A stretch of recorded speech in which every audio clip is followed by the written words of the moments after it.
Man redet ja von Meilensteinen. Für mich so ein Meilenstein war auch, als wir in Hadli gespielt haben, am Emmentalischen Schwingfest. So nach Corona auch wieder eines der ersten wirklich ganz grossen Dinger mit, ich glaube, 2500 Leuten in diesem Zelt drin.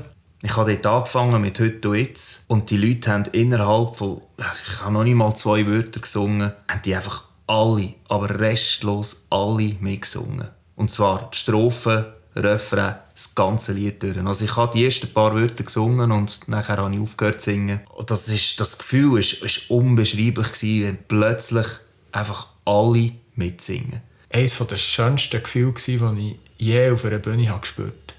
Das ist so, wenn deine eigene Musik plötzlich gesungen wird von den Leuten, die dort sind, das ist ja, keine Worte. Wirklich keine Worte.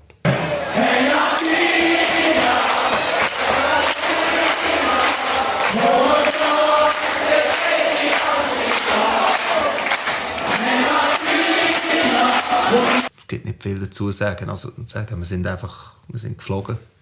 Wir sind richtig geflogen und haben einfach eine Scheissfreude gehabt, dass die Leute die Lieder wahrgenommen haben und eben auch singen.